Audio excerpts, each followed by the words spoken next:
ದೆಹಲಿಯಲ್ಲಿ 3 DCM ವಿಚಾರ ಚರ್ಚೆ ಆಯ್ತಾ ಅನ್ನುವಂತಹ ವಿಷಯಕ್ಕೆ ಸಂಬಂಧಪಟ್ಟಂತೆ ಡಾಕ್ಟರ್ ಜಿ ಪರಮೇಶ್ವರ್ ಪ್ರತಿಕ್ರಿಯೆಯನ್ನು ಕೊಟ್ಟಿದ್ದಾರೆ.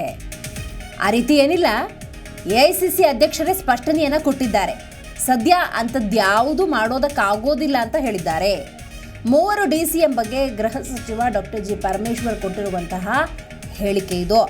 ದೆಹಲಿಯ ಸಭೆಯಲ್ಲಿ ಭಾಗಿಯಾದ ಬಳಿಕ ಪರಮೇಶ್ವರ್ ಸ್ಪಷ್ಟನೆಯನ್ನು ಕೊಟ್ಟಿದ್ದಾರೆ.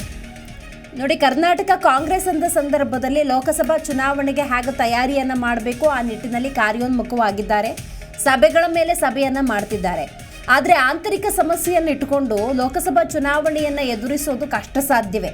ಹಾಗಾಗಿ ಆಂತರಿಕ ಸಮಸ್ಯೆಯನ್ನು ಬಗೆಹರಿಸಬೇಕು ಅನ್ನುವಂಥ ನಿಟ್ಟಿನಲ್ಲೂ ಕೂಡ ಒಂದಷ್ಟು ಪ್ರಯತ್ನಗಳಾಗ್ತಿರುವ ನಡುವೆ ಈಗಾಗಲೇ ಸತೀಶ್ ಜಾರಕಿಹೊಳಿ ಇರ್ಬೋದು, ಡಾಕ್ಟರ್ ಜಿ ಪರಮೇಶ್ವರ್ ಇರ್ಬೋದು, HC ಮಹದೇವಪ್ಪನವರು ಇರ್ಬೋದು, ಹೀಗೆ ಹಲವು ನಾಯಕರು 3 DCM ಆಗಬೇಕು ಅನ್ನುವಂತಹ ತಮ್ಮ ಬೇಡಿಕೆಯನ್ನು ಸುರ್ಜೇವಾಲಾ ಅವರ ಮುಂದಿಟ್ಟಿರ್ತಾರೆ. KN ರಾಜಣ್ಣ ಅವರಂತೂ ಆಗಾಗ ಬಂದು ಮಾಧ್ಯಮದ ಎದುರಿಗೆ ಮುಂದಿನ 5 ವರ್ಷ ಸಿದ್ದರಾಮಯ್ಯನವರೇ ಇರ್ತಾರೆ, ಎಷ್ಟು ಅವಧಿ ಇರುತ್ತೆ ಅದನ್ನು ಕಂಪ್ಲೀಟ್ ಮಾಡ್ತಾರೆ, 3 DCM ಆಗಬೇಕು, ಈ ರೀತಿಯ ಸ್ಟೇಟ್ಮೆಂಟನ್ನು ಕೊಡ್ತಿದ್ರು.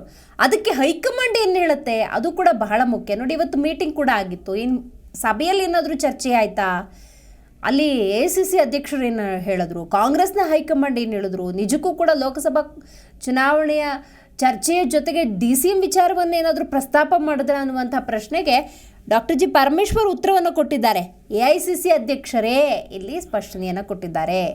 ಮಲ್ಲಿಕಾರ್ಜುನ ಖರ್ಗೆ ಅವರು ಹೇಳಿರೋ ಪ್ರಕಾರ ಅಂಥದ್ದು ಯಾವುದನ್ನು ಸದ್ಯಕ್ಕೆ ಮಾಡೋದಕ್ಕಾಗೋದಿಲ್ಲ. ಈ ರೀತಿಯ ಒಂದು ಕ್ಲಾರಿಫಿಕೇಷನ್ ಸಿಕ್ಕಿದೆ. ಮೊನ್ನೆ ಕಳೆದ 1 ವಾರದ ಹಿಂದಷ್ಟೇ ಮಲ್ಲಿಕಾರ್ಜುನ ಖರ್ಗೆ ಅವರು ಅದನ್ನೇ ಹೇಳಿದರು. ಸದ್ಯ ನಮ್ಮ ಚಿತ್ತ ಇರುವಂಥದ್ದು ಲೋಕಸಭಾ ಚುನಾವಣೆಯತ್ತ. DCM ಅದರಲ್ಲೂ 3 DCMರನ್ನು ಮಾಡಬೇಕು ಅನ್ನೋದ್ರ ಬಗ್ಗೆ ಯಾವ ಪ್ರಸ್ತಾಪ ಇಲ್ಲ. ಅದನ್ನು ಮಾಡಿದರೂ ಕೂಡ ನಾವು ಅದರ ಬಗ್ಗೆ ಈಗ ತಲೆ ಕೆಡಿಸ್ಕೊಳ್ಳೋದಿಲ್ಲ. ಈ ರೀತಿಯ ಒಂದಷ್ಟು ಪ್ರತಿಕ್ರಿಯೆಗಳು ಬಂದಿತ್ತು. ಆದರೂ ಕೂಡ ತಮ್ಮ ಪಟ್ಟನ್ನು ಸತೀಶ್ ಜಾರಕಿಹೊಳಿ ಇರ್ಬೋದು, KN ರಾಜಣ್ಣವ್ರು ಇರ್ಬೋದು, ಇವ್ರು ಯಾರೂ ಕೂಡ ಬಿಟ್ಟಿರಲಿಲ್ಲ. ಸುರ್ಜೇವಾಲಾ ಅವ್ರು ಬರ್ತಿದ್ದಂಗೆ ಅವರ ಬಳಿ ತಮ್ಮ ಪ್ರಸ್ತಾಪವನ್ನು ಮಾಡಿದರು. 3 DCM ಆಯ್ಕೆ ಆಗಬೇಕು, ಲೋಕಸಭಾ ಚುನಾವಣಾ ಹಿತದೃಷ್ಟಿಯಿಂದನೇ ಆಗಬೇಕು, ಆಯಾ ಸಮುದಾಯಕ್ಕೆ ಸಂಬಂಧಪಟ್ಟಂತಹ DCM ಹುದ್ದೆಯನ್ನು ಅಲಂಕರಿಸಿದ ನಾಯಕ ಇದ್ದಾನೆ ಅಂತ ಹೇಳಿದ್ರೆ ಮತಗಳನ್ನು ಸೆಳೆಯೋದಕ್ಕೆ ಬಹಳ ಸುಲಭ ಆಗುತ್ತೆ. ಈ ರೀತಿಯ ಒಂದಷ್ಟು ವಿಚಾರವನ್ನು ರಣದೀಪ್ ಸಿಂಗ್ ಸುರ್ಜೇವಾಲಾ ಮುಂದೆ ಇಟ್ಟಿದ್ದರು. ಅದು ಖಂಡಿತವಾಗ್ಲೂ ಹೈಕಮಾಂಡ್ ಮುಂದೆ ಹೋಗಿರುತ್ತೆ. ಆದರೆ ಸಭೆಯಲ್ಲಿ ಇದು ಚರ್ಚೆಯಾಗಿಲ್ಲ.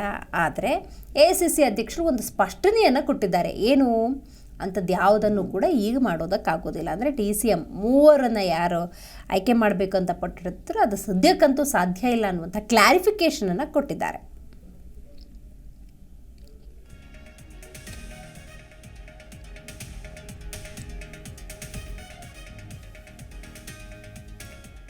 ನೋಡಿ, ಕರ್ನಾಟಕ ಕಾಂಗ್ರೆಸ್ ಅಂದ ಸಂದರ್ಭದಲ್ಲಿ ಆಂತರಿಕ ಸಮಸ್ಯೆಗಳು ಕೊಂಚ ಕಂಡು ಬರ್ತಾ ಇದೆ. ಯಾಕಂತ ಹೇಳಿದ್ರೆ ಆಗಾಗ KN ರಾಜಣ್ಣವ್ರು ಇರ್ಬೋದು, ಡಾಕ್ಟರ್ ಜಿ ಪರಮೇಶ್ವರ್ ಬೆಂಬಲಿಗರು ದಲಿತ CM ಆಗಬೇಕು, 3 DCM ಆಗಬೇಕು ಅನ್ನುವಂಥ ಧ್ವನಿಯನ್ನು ಎತ್ತುತ್ತಿದ್ದಾರೆ. ಆದರೆ AICC ಸಭೆಯಲ್ಲಿ ಇದಂತೂ ಪ್ರಸ್ತಾಪ ಆಗಿಲ್ಲ.